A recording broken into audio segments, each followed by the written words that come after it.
Buenos días. Inicio agradeciendo la invitación para ser parte del grupo de tutores del curso de control difuso de convencionalidad y especialmente al equipo de la Asociación Mexicana de Impartidores de Justicia que han hecho posible espacios de discusión e intercambios de experiencias como el presente. Hoy damos inicio al módulo número 10, a cargo de quien les habla, Catherine Romero, abogada y politóloga de la Universidad de los Andes, Bogotá, Colombia, con una maestría en protección de los derechos humanos de la Universidad Alcalá de Henares, España.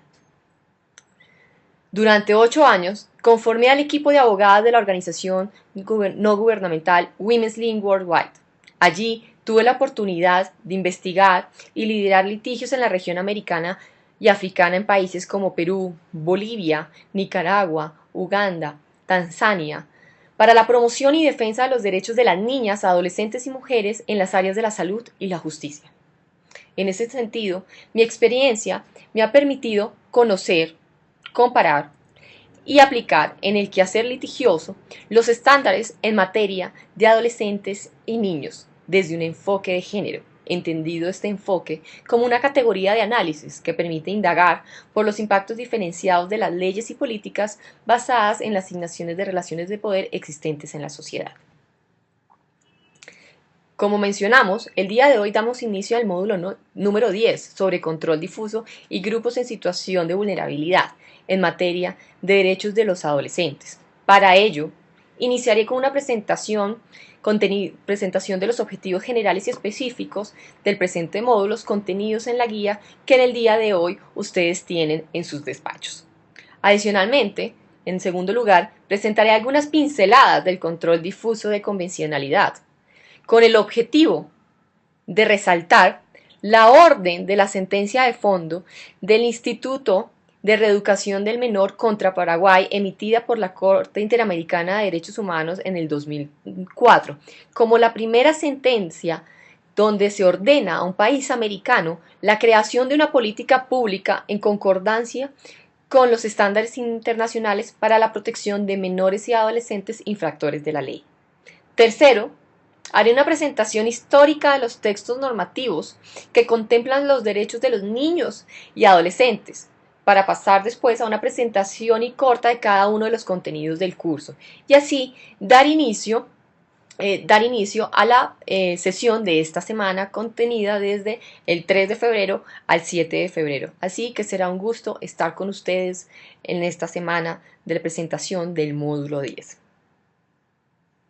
Quiero iniciar resaltando que el objetivo general del presente módulo es lograr que los participantes, ustedes, puedan conocer las fuentes y conocer el alcance de los estándares del Sistema Interamericano de Derechos Humanos en materia de política criminal, castigo corporal y violencia sexual en las instituciones educativas. Con el fin, digamos, en materia de objetivos específicos, con el fin de que ustedes puedan discutir y aplicar de manera transversal los principios del Sistema Interamericano de Derechos Humanos que sustentan la especial protección de los derechos de las adolescentes en el Sistema Nacional Mexicano. Segundo, que ustedes puedan comparar los estándares que vamos a revisar a lo largo del curso en estas tres materias específicas: política criminal, castigo corporal y violencia sexual en instituciones educativas, con relación a los principios, políticas y leyes contenidas a nivel nacional. Identificar. Y tercero, que ustedes puedan identificar los asuntos que en materia de adolescentes requieren armonización con el derecho interno respecto a los compromisos internacionales asumidos por el Estado mexicano. Para ello, dividiremos el presente módulo en 4 capítulos, a saber: principios generales y conceptos, una continuación del módulo previo, política criminal y adolescentes, castigo corporal, violencia sexual en instituciones educativas. Así será que estaremos esta semana en el presente curso. Ahora bien, dando lugar a una pincelada de los contenidos del control de convencionalidad. Para iniciar, quiero resaltar que la vigencia plena del derecho convencional da lugar a la obligación de ejercer control de convencionalidad y más precisamente que entender, y abro comillas, el control difuso de convencionalidad convierte al juez nacional en juez interamericano, en un primer auténtico y guardián de la Convención Americana, de sus protocolos adicionales y de la jurisprudencia de la Corte Interamericana de Derechos Humanos que interpreta dicha normatividad. Son ustedes, los jueces y órganos nacionales, quienes tienen la importante misión de salvaguardar no solo los derechos fundamentales previstos en el ámbito interno, sino también el conjunto de valores, principios y derechos humanos que el Estado ha reconocido en instrumentos internacionales y cuyo compromiso internacional asumió. Cierro comillas. Esto lo expresó de manera concreta el juez Eduardo Ferrer MacGregor en el voto razonado de la sentencia Cabrera García y Montiel Floreros contra México del 26 de noviembre del 2010 en el párrafo 24. Como ustedes tienen conocimiento y seguro lo han visto a lo largo de este curso,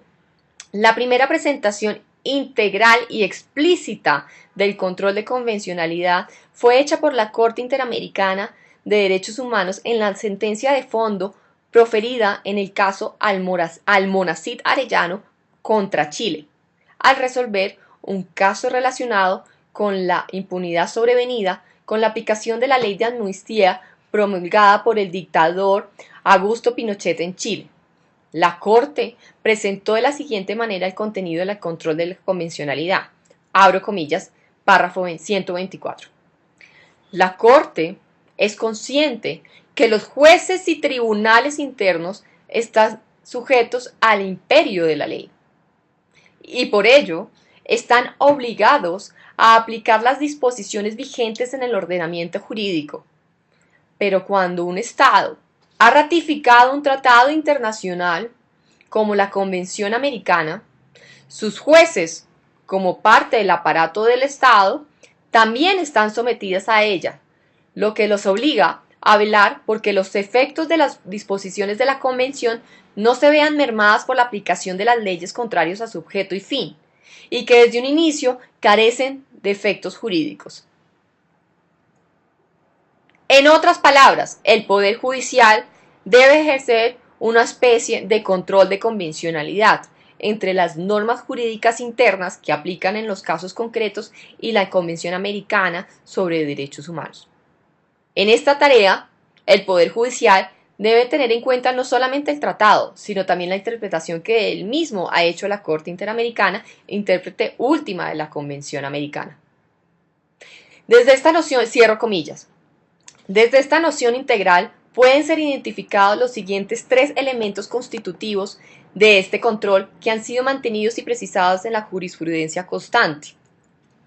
Primero, los jueces y tribunales internos de los distintos estados están sometidos al ordenamiento local, lo que además de ser obvio, implica que ellos ejercen en las órbitas de sus competencias el control de legalidad y el control de constitucionalidad. Segundo elemento, esos mismos jueces y tribunales, por el hecho de la ratificación de la Convención Americana y de sus tratados concurrentes, se encuentran también obligados a cumplir y hacer cumplir las normas contenidas en ellos, lo que implica que junto a los controles de legalidad, constitucionalidad, deben también ejercer el control de convencionalidad. Y tercer elemento de dicho control, el control de convencionalidad tiene como referente normativo y se ejerce no solo respecto de las normas contenidas en la Convención y sus tratados concurrentes, sino que también involucra las reglas contenidas en las interpretaciones que de la Convención y sus tratados hace la Corte Interamericana como intérprete última de estos tratados internacionales. Estos tres elementos han sido reiterados en la jurisprudencia constante de la Corte Interamericana de Derechos Humanos. Bueno, ahora bien, teniendo este marco general, quisiéramos un corte de análisis concreto a las órdenes de la sentencia de fondo del caso del Instituto de Reeducación del Menor contra Paraguay de 2004. Pues toda vez que en esta sentencia la Corte, en el punto resolutivo número 11, ejerce por primera vez un control de convencionalidad de las políticas públicas en materia de adolescentes infractores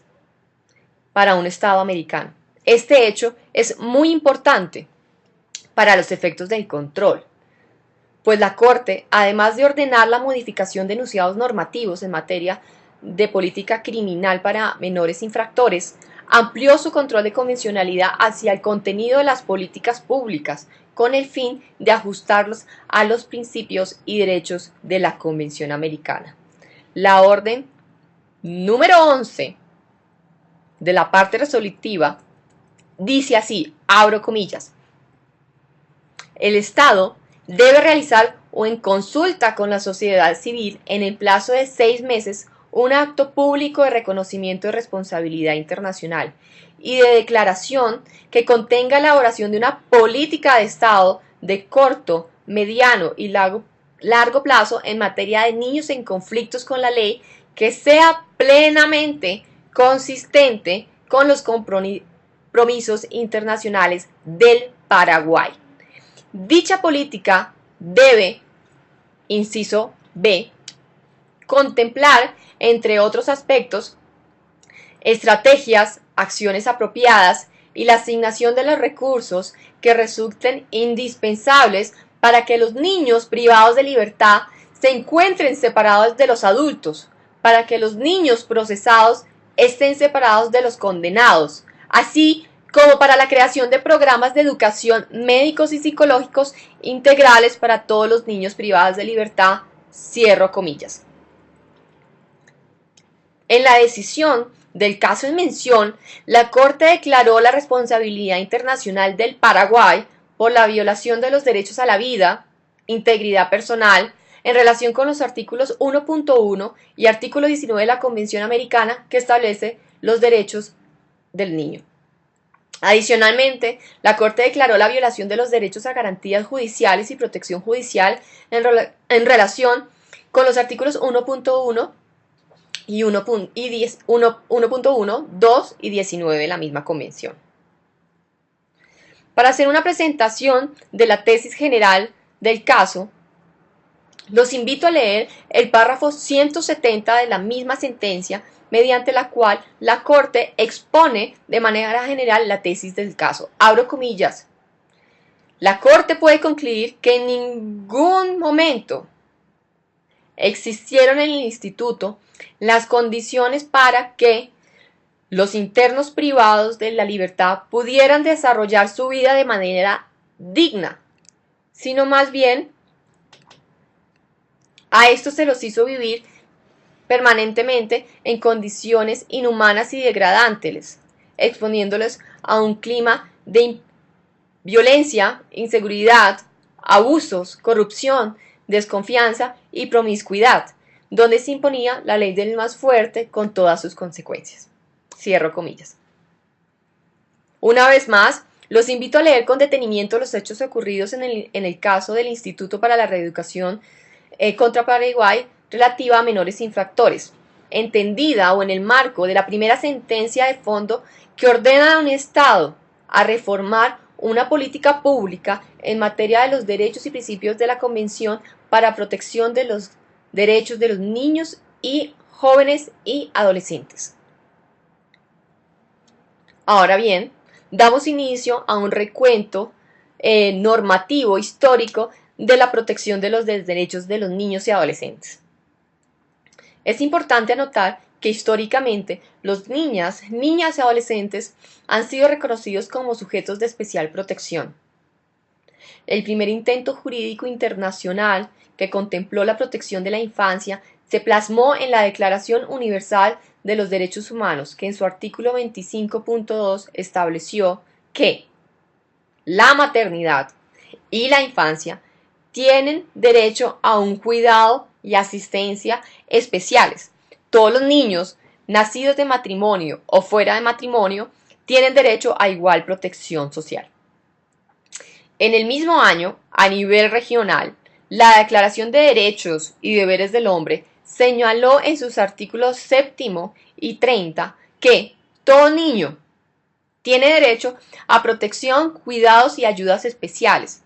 y que toda persona tiene el deber de asistir, alimentar, educar y amparar a sus hijos menores de edad, y los hijos tienen el deber de honrar siempre a sus padres y el de asistirlos, alimentarlos y ampararlos cuando éstos lo necesiten.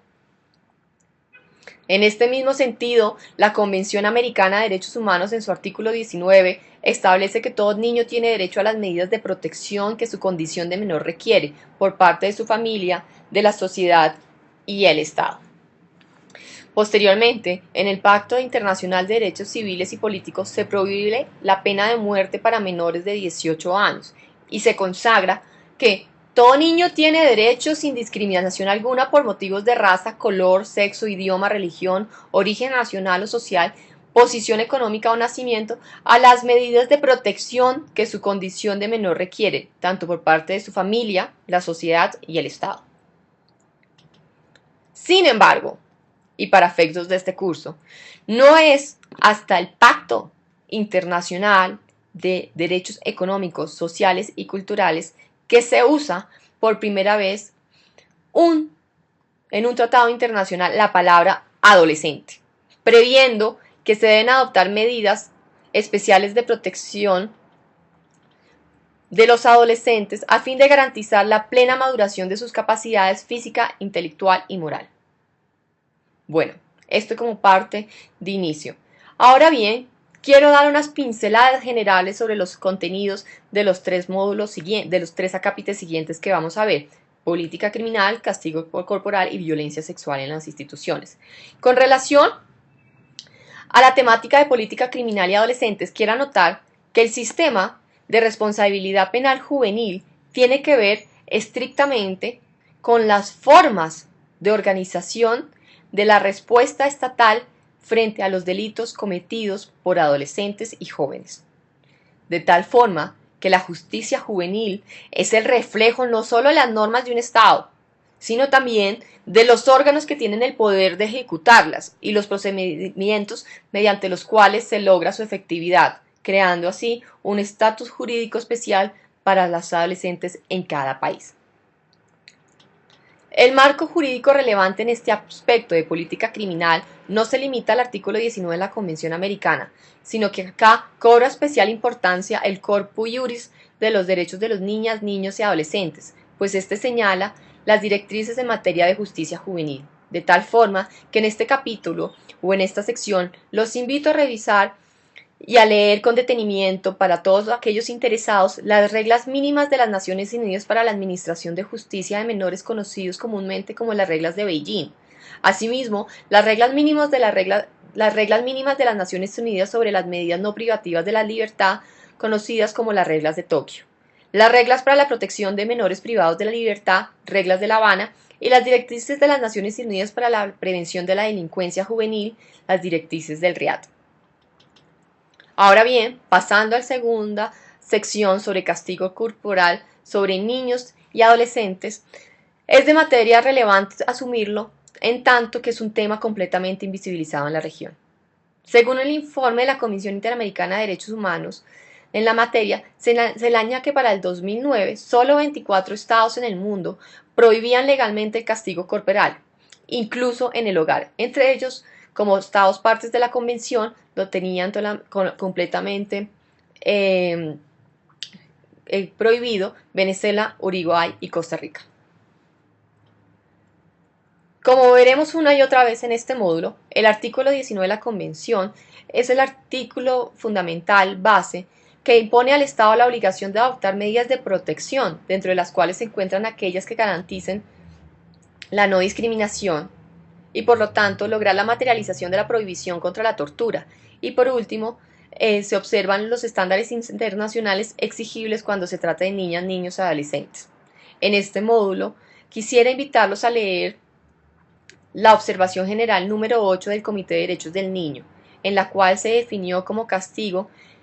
todo aquel cuando se utilice la fuerza física y que tenga por objeto causar cierto grado de dolor o malestar, aunque sea leve. Ahora bien, Pasando a la última sección sobre materia de violencia sexual, quiero anotar que la violencia sexual comprende una serie de actos que atentan contra la integridad y libertad sexual de las personas, incluyendo las relaciones sexuales bajo coacción, las violaciones por parte de extraños, el acoso y el chantaje sexual, incluida la petición de favores sexuales a cambio de trabajo o calificaciones escolares. Esta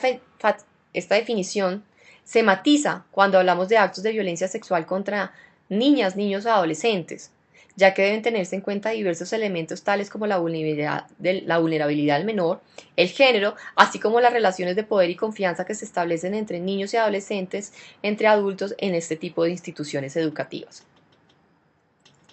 La Organización Mundial de la Salud estimó que en el año 2002, 150 millones de niñas y 78 millones de niños y jóvenes en el mundo habían experimentado una relación sexual coaccionada u otro tipo de violencia sexual que implicó un contacto sexual abusivo, y que una tercera parte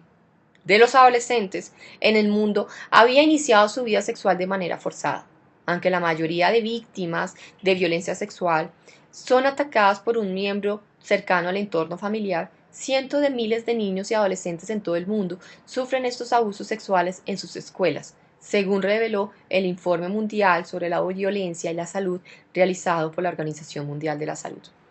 Así también lo reconoció el experto independiente para el Estudio de Naciones Unidas sobre Violencia contra Niñas, Niños y Adolescentes, cuando su estudio del año 2006 manifestó que en los centros educativos también tiene lugar la violencia sexual y la violencia por motivos de género. En gran parte, esta violencia la ejercen los profesores y estudiantes varones contra las niñas y mujeres adolescentes. Ahora bien, dando estas pinceladas generales en materia de objetivos, contenidos del control difuso de convencionalidad y la importancia de la sentencia emitida en el 2004 por la Corte Interamericana de Derechos Humanos sobre el Instituto de Reeducación del Menor contra Paraguay. Pasando además sobre algunas indicaciones o breves presentaciones de cada una de las secciones que vamos a ver, cierro esta cápsula introductoria para invitarlos a disfrutar esta semana de conocimiento entre ustedes y yo, para conocer los estándares internacionales del Sistema Regional de Derechos Humanos en materia de protección y defensa de los derechos de los adolescentes. Será un gusto estar con ustedes y me pongo a disposición para consultas, preguntas y todo tipo de discusión que podamos tener durante la semana. Saludos cordiales desde Colombia, Catherine Romero.